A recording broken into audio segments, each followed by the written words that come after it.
설정 탭 부분입니다. 설정 탭에 들어오시면 많은 부분을 설정할 수 있는데요. 첫 번째 학교 설정입니다. 사실 온보딩에서 거의 대부분 설정하셨을 텐데요. 그래도 한 번씩 보시면서 이런 기능이 있구나 라고 참고하시면 좋을 것 같습니다. 그래서 학교 변경 가능하시고요. 다음에 날씨 선택할 때 우리 날씨가 어디 기준으로 나와야 되는지를 선택하실 수 있고요. 시간 24시간 형태인지 12시간 형태인지, 다음에 화면은 크기 단계별로 크기 준비해 놨고요. 서체는 아직 적용이 안 될 겁니다. 서체는 그냥 기본 폰트 넣어 놓으시면 되고요. 테마는 한 20가지 정도 넣어 놨고, 동시에 사용자 설정까지 넣어 놨습니다. 그래서 마음에 드시는 걸 사용하시면 좋을 것 같고요. 꽤 많은 그 테마를 넣어 놨으니까요.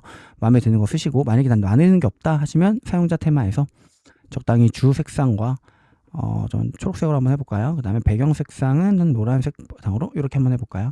이렇게. 그래서 색상을 2개 고르면 그 2개의 색상을 기준으로 적당히 배정해 주는 걸 볼 수 있습니다. 그래서 아마 보통 배경색 같은 경우는 좀 옅은 색깔로 하시면 좋고요. 주색상은 선생님 좀 좋아하시는 좀 채도가 높은 색상으로 고르시면 이렇게 이쁘게 보이는 걸 볼 수 있습니다. 그래서 마찬가지로 이것도 적당히 선생님이 좋아하시는 걸로 고르시면 되는데요. 저는 기본적으로 스카이를 좀 좋아합니다. 스카이 혹은 이제 봄철이면 벚꽃. 근데 벚꽃은 좀 색감이 좀 강한 것 같아서 저는 코랄이나 로즈 골드를 좀 선호하는 편입니다. 그리고 선셋. 선셋도 이쁘죠? 깔끔해 보여가지고. 그래서 마음에 드시는 테마로 골라 쓰시면 될 것 같고요. 이 테마는 제가 조금 더 많이 늘려보겠습니다. 그래서 올리브도 괜찮고. 그래서 전반적으로 다 이쁘게 잘 나오니까요. 마음에 드시는 거 적당히 골라 쓰시면 됩니다. 저는 코랄로 해놓겠습니다. 자, 글자 크기는 보통 저는 4단계 쓰는데요. 요거는 뭐 취향에 따라서 적당한 크기로 고르시면 좋을 것 같고요. 시스템에 들어가 보시면 항상 위에 있는지 혹은 자동 시작할지, 전 당연히 시작할 때 자동 시작 켜놓으셔야겠죠. 그래야 컴퓨터가 켜지면서 자동으로 켜지게 되어 있고요. 잠금 모드는 요거 이제 잠금을 하면 더 이상 창을 늘리거나 줄이거나 이게 좀 불가능하니까 가능하면 풀어놓으시는 게 좋을 것 같아요. 그래서 요 정도만 쓰시면 될 것 같고, 알림 소리가 이제 나거든요. 저희가 아까 일정 부분에서 알림 소리를 설정할 수 있다고 했는데, 소리를 할지 말지, 그리고 반복할지 한 번만 날지, 그 다음에 소리는 뭘로 할지를 이렇게 골라볼 수 있습니다. 그래서 이런 식으로 골라보시면 되고, 아까 그 로그인 기능은 보셨죠? 자동 로그인 사용할 땐 이 기능을 켜 놓으셔야 되고요. 메뉴 순서를 결정할 수 있습니다. 예를 들어 난 일정이 보기 싫다 하시면 일정 끄시면 일정 안 보이고요. 시간표도 보기 싫다 이렇게 끄시면 안 보입니다.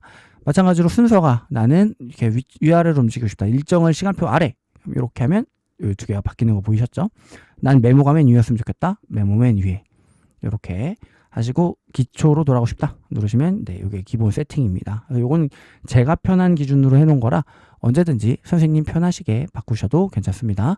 자, 데이터 관리는요, 이렇게 했던 모든 설정들을 한 번에 내보내는 기능입니다. 그래서 학교에서 한 분께서 좀 요 관련된 내용들을 다 세팅하시고, 예를 들면 뭐 여기 있는 연락처라든가 혹은 업무 자료 부분들 있죠, 이런 부분들을 좀 미리 세팅을 해 주신 다음에 내보내기를 통해서 전체 선생님들에게 뿌려드리면 그냥 실행만으로도 바로 적용이 됩니다. 그러니까 프로그램 설치하신 후에 저 내보내기를 하면 보드라는 이름으로 나갈 거거든요. 그럼 그 보드라고 되어 있는 그 프로그램 그 파일을 실행만 하면 바로 적용이 됩니다.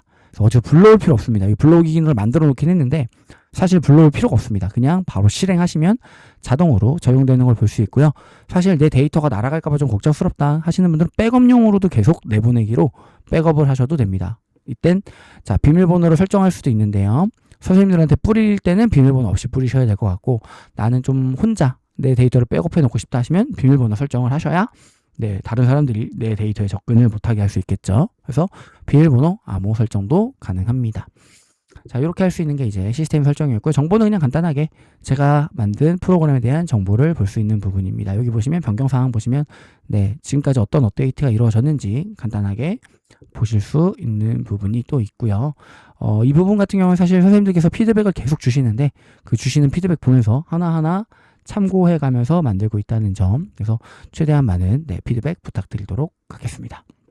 업데이트 확인은 마찬가지로 제가 업데이트를 꾸준히 진행할 때 보통 프로그램이 켜지면서 자동으로 업데이트를 확인을 하는데요. 혹시 확인이 안 될 때를 이제 가정해서 만든 겁니다. 그래서 여기 누르면 업데이트 확인이 되고, 지금 최신 버전이기 때문에 아무것도 안 뜨는데요. 최신 버전이 아니라면 여기 최신 버전이 있습니다, 다운로드 하시겠습니까? 라는 창이 뜨고요. 누르시면 바로 업데이트가 진행됩니다. 자, 고객센터 같은 경우에는 이제 어려운 부분이나 혹은 안 되는 부분, 에러사항 혹은 개선해야 될 부분이 있다면 언제든 편하게 보내주시면 좋을 것 같고요. 이메일 같은 경우에 입력해 주셔야 제가 답변을 드릴 수도 있고, 그 다음에 혹시나 안 되는 부분 같은 걸 이제 저한테 보내주셨을 때 제가 보고 와, 요건 좀 궁금하다라고 할 때는요, 요 이메일 통해서 제가 연락을 드리거든요.